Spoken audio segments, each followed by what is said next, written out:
आगे बढ़ते हैं। जेल से बाहर आने के बाद जवाहरलाल यूनिवर्सिटी स्टूडेंट यूनियन के अध्यक्ष कन्हैया कुमार ने प्रधानमंत्री नरेंद्र मोदी और भारतीय जनता पार्टी पर जोरदार हमला बोला। 2 दिन के भीतर कन्हैया कैंपस में एक भाषण दे चुका है और एक प्रेस कॉन्फ्रेंस भी कर चुका है। हमारे संवाददाता आरिज मतलूब ने कन्हैया कुमार से एक्सक्लूसिव बातचीत की। नमस्कार, आप देख रहे हैं न्यूज़ वर्ल्ड इंडिया। पिछले 25 दिनों से जिस तरीके से जवाहरलाल नेहरू विश्वविद्यालय की राजनीति आप देख रहे हैं कि पूरे जिस तरीके से टेलीविज़न अखबारों की सुर्खियां बनती जा रही हैं, पटियाला हाउस कोर्ट हो या फिर केंद्र सरकार की सियासत हो, तमाम चीज़ों से आप रूबरू हो चुके हैं। कन्हैया हमारे साथ हैं। जवाहरलाल नेहरू विश्वविद्यालय का कैंपस है, काफ़ी सुंदर कैंपस है। कन्हैया, आपका स्वागत है और आपसे मिलने में बड़ी मुश्किल हो रही है।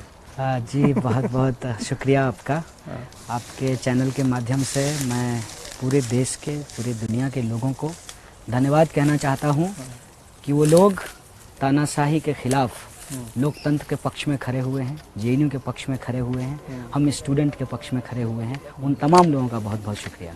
रही बात मुश्किल होने की, मुश्किल को ही आसान करने की लड़ाई है और हम लोग चीज़ों को आसान करने के पक्ष में हैं, इसलिए मुझसे मिलना कभी मुश्किल नहीं होगा। ये बताइए कन्हैया, आपकी जब रिहाई के बाद से सबसे पहले किससे आपकी बात हुई थी और क्या बात हुई थी जब आप जेल से, तिहाड़ से आप आए थे जेएनयू? मैं तिहाड़ से निकलने के बाद सबसे पहले मेरे जो गुरु हैं, मेरे जो टीचर हैं, जिनके अंदर मैं पीएचडी करता हूं, प्रोफेसर एस एन मालाकार, मेरी उनसे बातचीत हुई। उसके बाद उन्होंने जो है मेरे घर पे मेरे भाई को कॉल करके मेरी माँ से, मेरे पिताजी से मेरी बातचीत करवाई और फिर हमारे जो दोस्त हैं जेएनयू के, उनसे हमारी बातचीत हुई। हम लोग वहीं पे सबसे बात हो गई आपसे? हाँ, वो लोग सब मिलने के लिए आ गए हमारे जेल में ही? ना, जेल में तो जेएनयू आने के हाँ, जेएनयू आने के बाद। जेल कौन गया था आपको? जेएनयू हमारे टीचर हमारे हमको लेने के लिए वही गए थे वहाँ पे लेने के लिए। कन्हैया, आपके माँ से भी तुरंत वहीं पे बात हो गई थी या फिर आपने थोड़ा टाइम, क्योंकि आपका भाषण में सुन रहा था कि आपकी माँ से भी बहुत कम बात हो पाती थी। आपने कहा था स्टूडेंट को कि आप भी अब बात करते रहना अपनी माँ से। देखिए, हम लोग जब मैं बिहार से आता हूँ और हम बिहार के लोग गरीब लोग होते हैं, रोजगार के लिए हमको बाहर जाना पड़ता है। हिंदी पट्टी में माइग्रेशन एक बहुत बड़ी समस्या है। कभी पढ़ाई के लिए, कभी रोजगार के लिए हम लोग बाहर आते हैं, तो बराबर जो है घर पर बात करते रहते हैं। लेकिन धीरे धीरे आपका काम में आपकी व्यस्तता बढ़ती रहती है और आपकी बातचीत परिवार वालों से कम होने लगती है। और जब कोई आपके ऊपर एक संकट आता है, उस दौरान आपको घर वालों की याद आती है। फिर लगता है जब आप जेल से आए तो आपकी माँ से बात हुई तो माँ ने कोई हिदायत दिया कि क्या कर लिए तुम, जेल चले गए? नहीं, देखिए, मेरी माँ एक इस हिंदुस्तान की, इस देश की एक जो साधारण महिला होती है और उसके अंदर जो एक ज़बरदस्त गुण होता है, चीज़ों को सहने का, लड़ने का, जो गलत है उसके खिलाफ बोलने का, वो गुण मेरी माँ के अंदर भी है।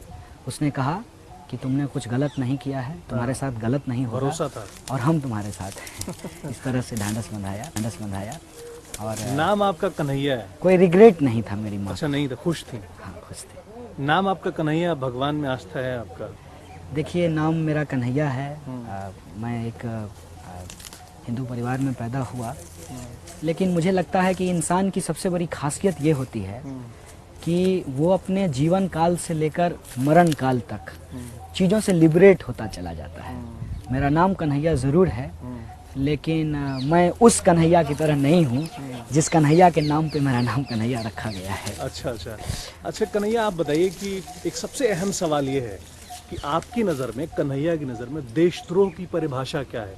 आप पीएचडी के स्टूडेंट हैं, आप ज़्यादा अच्छे समझा पाएंगे। देखिए, सबसे पहली बात, ये तो जानते हैं कि देश में, अपने मुल्क में देशद्रोह की परिभाषा बहुत लोगों को नहीं पता होती है। बिल्कुल मानते हैं? बिल्कुल सही परिभाषा है। हाँ। एक्चुअली देशद्रोह जैसा चीज़ कुछ होता नहीं है। अच्छा।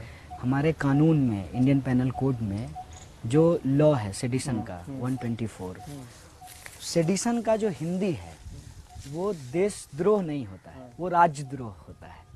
तो देशद्रोह जैसा शब्द जो है वो कहीं कानूनी तौर पे मौजूद नहीं है। लेकिन इस देशद्रोह शब्द का इस्तेमाल एक खास तरह की राजनीति के चलते किया जाता है, ताकि देशद्रोह के बरक्स, देशद्रोह के विपक्ष में देशभक्ति की बात की जा सके।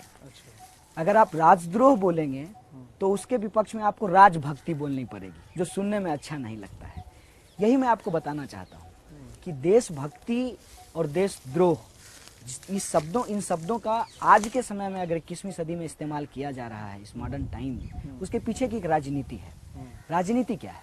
राजनीति ये है कि जनता के जो बुनियादी सवाल हैं, रोटी कपड़ा मकान का सवाल है, जो शिक्षा का सवाल है, सबकी बराबरी का सवाल है, सबके हक का सवाल है, वो जो सवाल पूछा जाता है सरकार से और सरकार को पूरा करना जिसकी जिम्मेवारी है, आज उसको कहीं ना कहीं डाइल्यूट करने के लिए एक नकली बहस जो है देश में पैदा किया जा रहा है।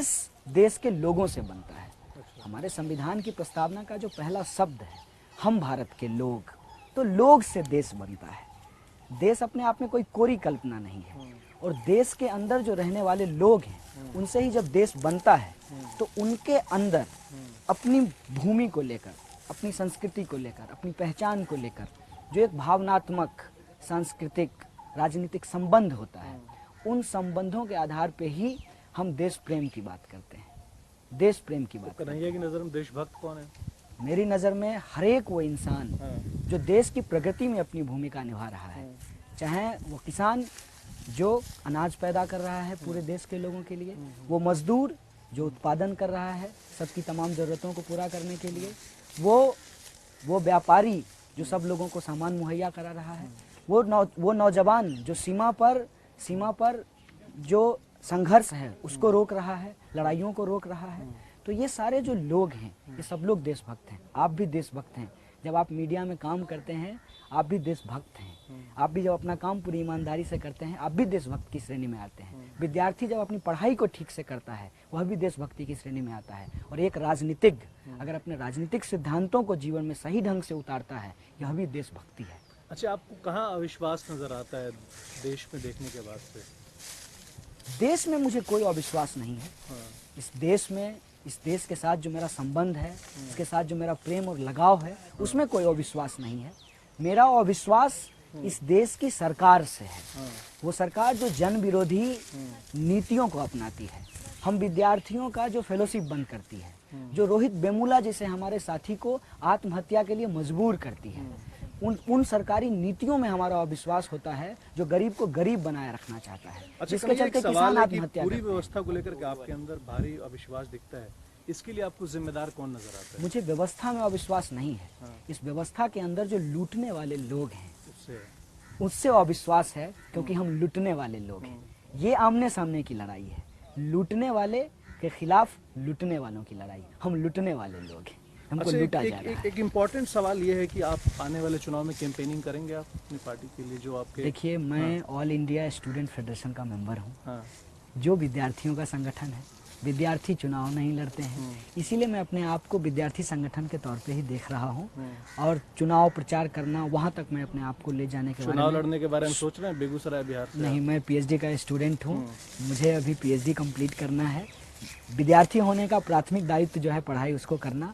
और पढ़ते इसलिए हैं ताकि समाज के अंदर जो बुराइयां हैं उससे लड़ा जा सके, समाज को बेहतर बनाया जा सके। विश्वविद्यालय कैंपस की अगर बात करते हैं, एएमयू हो, जिस तरह की बातें आई हैं इलाहाबाद के बारे में, उसके बारे में क्या टिप्पणी करेंगे? देखिए, एक बात कहूँगा, इस देश की जो मौजूदा सरकार है वो विश्वविद्यालयों पे हमला कर रही है। FTII को ले लीजिए, HCU को ले लीजिए। अभी एक खबर आई है कि इलाहाबाद की जो प्रेसिडेंट है, पहली महिला प्रेसिडेंट, उसको जिस तरीके से ABVP टारगेट कर रही है, योगी आदित्यनाथ के प्रोग्राम को उसने रोका, इसलिए आज उसका एडमिशन कैंसिल किया जा रहा है। इस तरीके का जो टारगेटिंग कैंपसेस का चल रहा है, ये बहुत खतरनाक है। हम सब लोगों को यूनाइट होकर डेमोक्रेसी को बचाना चाहिए, क्योंकि ये लड़ाई तानाशाही बनाम लोकतंत्र। लास्ट सवाल आपसे एक पूछूंगा, आपने जेल में दिन बिताए हैं, आपने वहाँ से क्या सीखा है जेल में जाने के बाद से? देखिए, जेल हमारे समाज का हिस्सा है, हमारे समाज का अंग है। और हमको लगता है कि जेल जिस अवधारणा के साथ बनाई गई है कि कैदियों को सुधरने का मौका देना चाहिए, उस बेहतरी पे जेल को लेकर के काम करना। आप एक चना वाली बड़ी अलग सी बात बोली थी आपने। मैंने ये कहा है कि जब देश के अंदर समस्या है और आप देश के खिलाफ लड़ेंगे, तो जो इस देश को बर्बाद करने वाले लोग हैं, जो सत्ता में बैठे हुए हैं, वो आपको जेल भी भेजेंगे। अच्छा, आपको केजरीवाल भी तारीफ कर रहे हैं, नीतीश कुमार भी, राहुल गांधी भी, इसके बारे में क्या बोलेंगे? देखिए, बात तारीफ किसी की करने की नहीं है, बात सही को सही और गलत को गलत कहने का है। चलिए, बहुत बहुत शुक्रिया न्यूज़ वर्ल्ड बात करने के लिए, बहुत बहुत शुक्रिया।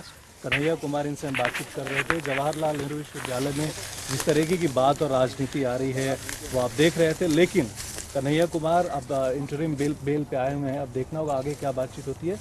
वो चीज़ें, तमाम चीज़ें आपको न्यूज़ वर्ल्ड इंडिया पर हम दिखाते रहेंगे।